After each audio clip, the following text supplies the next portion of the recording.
Hello guys, welcome back to my channel. তো কেমন আছো তোমরা সবাই?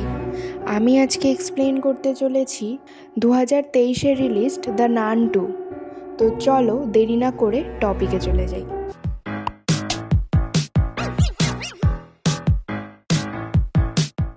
আমাদের 1956 সালের ঘটনা দেখানো হয়।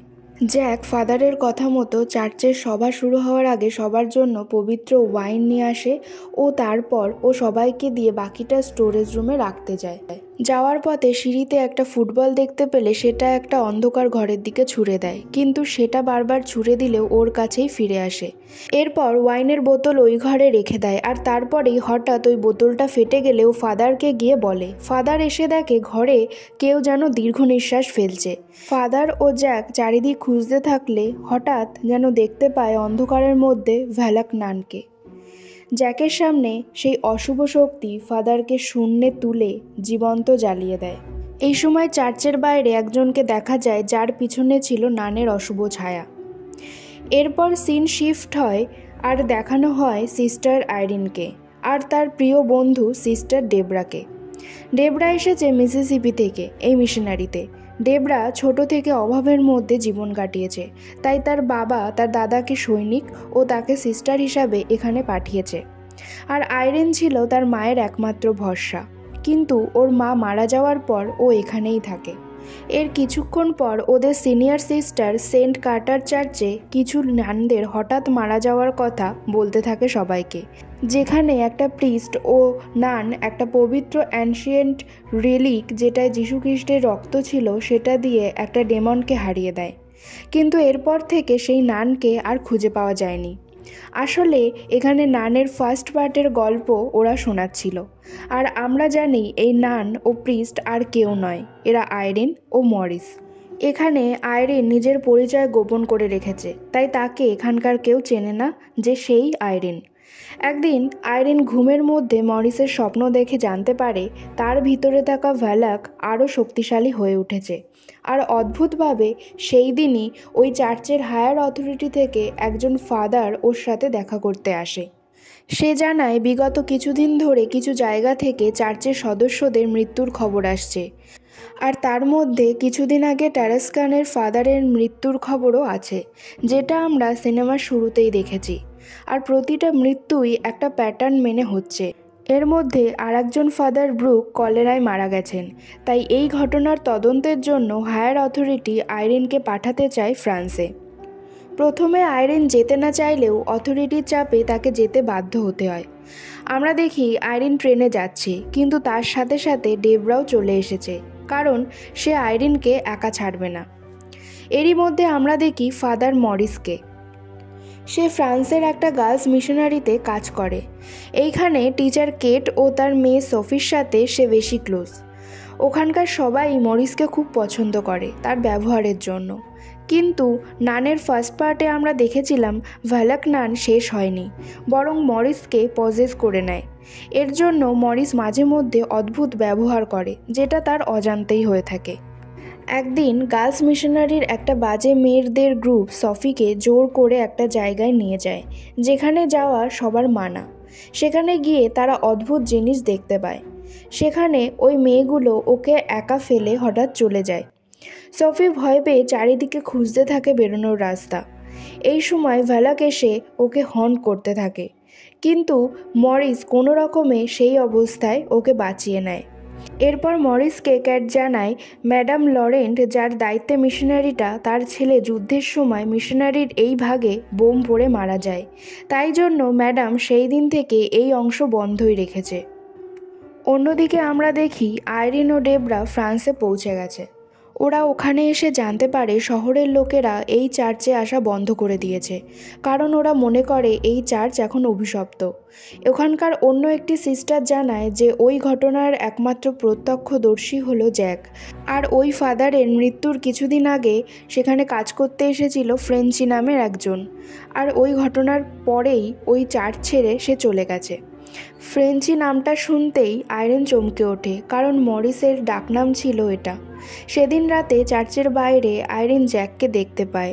আইরিন গিয়ে ওকে ওই ফাদারের রোজারির কথা জিজ্ঞাসা করলে জ্যাক ভয় পেয়ে পালিয়ে যায়। জ্যাকের পিছু পিছু আইরিন গিয়ে একটা অন্ধকার গলির মধ্যে ঢোকে, আর সেখানে হঠাৎ ভ্যালাক এসে ওকে হন্ট করে। ভ্যালাক এসে ওর গলা টিপে ধরতেই আইরিনের চোখের সামনে কিছু ভিশন এসে যায়, যার মানে ও কিছুই বুঝতে পারে না, আর ও অজ্ঞান হয়ে যায়। এরপর ডেবরা এসে ওকে ওখান থেকে উদ্ধার করে। এরপর সিন চলে যায় লরেন্টের মিশনারিতে। উনি রাতে একটা আওয়াজ শুনতে পেয়ে বাইরে বেরিয়ে দেখে মরিস মিশনারির সেই পরিত্যক্ত জায়গায় নিজের মাথা ঢুকছে। তিনি ওর নাম ধরে ডাকলেই মরিস যেন নিজের জ্ঞানে ফিরে আসে, আর ও ওখান থেকে পালিয়ে যায়। ও চলে গেলে লরেন্টের ছেলে সেড্রিকের গলাও শুনতে পায়। তারপর ওই ঘরে ঢুকলে ও সেড্রিকের ভয়াবহ উপস্থিতি লরেন্ট টের পায়। ও সেড্রিককে ধরতে গেলে তখনই ভ্যালাক ওর উপর অ্যাটাক করে আর ওকে মেরে ফেলে। পরদিন পুলিশ এসে লরেন্টের বডি নিয়ে যায়, আর এদিকে সোফি এর মধ্যে ওর সাথে হওয়া কিছু অদ্ভুত ঘটনা মরিসকে বলতে থাকে। এদিকে আমরা দেখি আইরিনের জ্ঞান ফিরে এসেছে।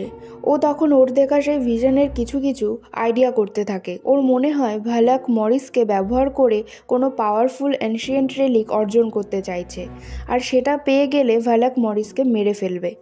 এরপর ডেবরা জানায় জ্যাক এসে ওকে ফাদারের সেই রোজারি দিয়ে গেছে। এরপর আইরিনের কি মনে হলে ও বাকি নান ও ফাদার যারা অদ্ভুতভাবে মারা গেছে সবার রোজারি চেক করে দেখে যে সবার কাছেই ওই একই দেখতে রোজারি ছিল।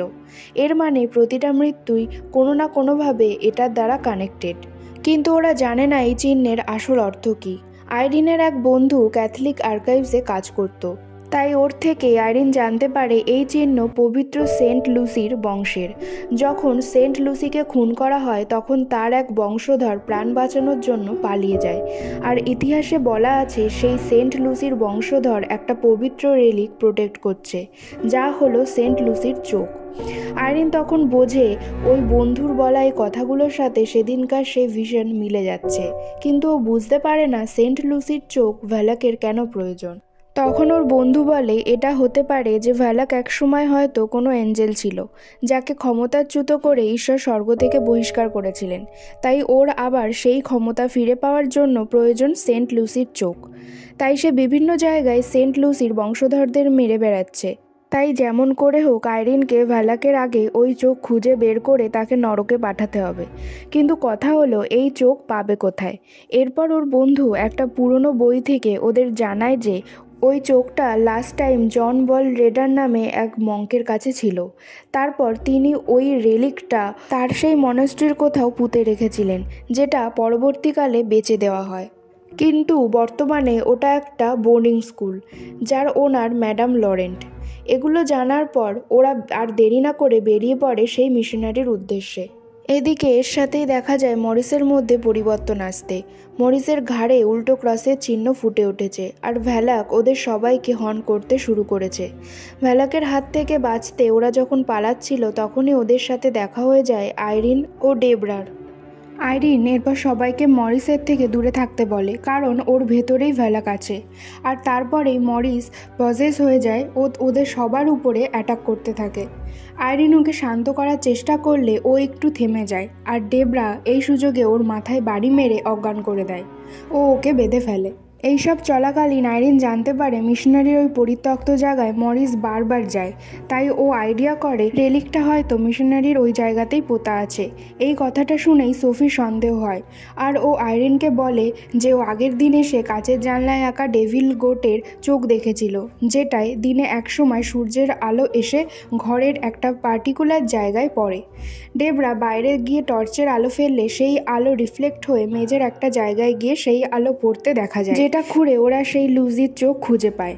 আমরা দেখি এরই মধ্যে মরিস নিজেকে মুক্ত করে ফেলেছে, আর ডেভিল গোট রূপে মিশনারি সবার উপরে অ্যাটাক করছে। যে যার মতো পালাতে থাকলে ভ্যালাক এক এক জায়গায় এক এক রূপ ধরে অ্যাটাক করতে থাকে। এরই মধ্যে মরিস আইরিনের উপর ঝাঁপিয়ে পড়লে সোফি এই সুযোগে সেই রেলিকটা নিয়ে পালায়। মরিস সেটা দেখতে পেয়ে ওর পিছু করতে থাকে। ও বেল টাওয়ারে গিয়ে লুকিয়ে পড়ে, আর এরপর ওই রেলিক অ্যাক্টিভ হয়ে যায় ও ভ্যালাক সহ ওই বেল টাওয়ার ভেঙে পড়ে। কিন্তু ভাগ্যক্রমে সোফি ভাঙা কাঠের অংশে আটকে থেকে কোনো রকমে বেঁচে যায়। এর মধ্যে আইরিন এসে ওই রেলিকটা নিয়ে মরিসের উপর অ্যাটাক করে। মরিসের ভিতরে থাকা ভ্যালাক আইরিনকে রিকোয়েস্ট করে ওকে ছেড়ে দেওয়ার জন্য, কিন্তু আইরিন থামে না। আর মরিসের অবশেষে চোখ নাক মুখ থেকে রক্ত বেরিয়ে ও মারা যায়। কিন্তু আসলে ও মরে না, এটা ভ্যালাকের ছলনা ছিল। সুযোগ বুঝে মরিস রেলিকটা চেপে ধরে আর সেটা পুড়ে ধ্বংস হয়ে যায়, আর ভ্যালাক তার সম্পূর্ণ ক্ষমতা পেয়ে যায়। The eyes of Saint Lucy এখন তার। ভ্যালাক এবার তার আসল রূপ ধারণ করে আর সবার উপর অ্যাটাক করতে থাকে।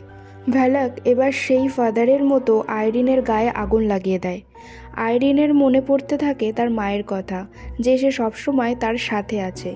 আসলে ওর মায়ের কাছেও ঈশ্বর প্রদত্ত ক্ষমতা ছিল, তাই সে অশুভ শক্তি অনুভব করতে বাধ্য। এর মাঝে আইরিনের সেন্ট লুসির কথা মনে করলে ওর গায়ের আগুন নিভে যায় আর চারিদিকে রাখা কাঠের পাত্র থেকে ওয়াইন পড়ে যায়।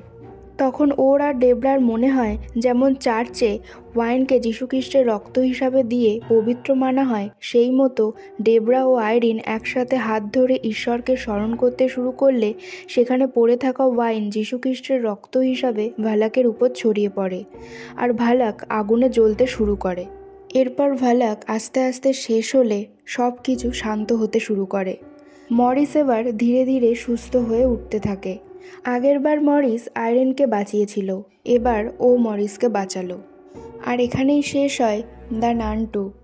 তো কেমন লাগলো আজকের এক্সপ্লেনেশন অবশ্যই কমেন্ট সেকশানে জানাবে। ভালো লাগলে লাইক সাবস্ক্রাইব করবে, আর হ্যাঁ, সাবস্ক্রাইব করার সময় পাশের বেল আইকনটি প্রেস করে দেবে, যাতে আমি যখনই নতুন ভিডিও আপলোড করব তার ইনস্ট্যান্ট নোটিফিকেশান তোমাদের কাছে পৌঁছে যায়।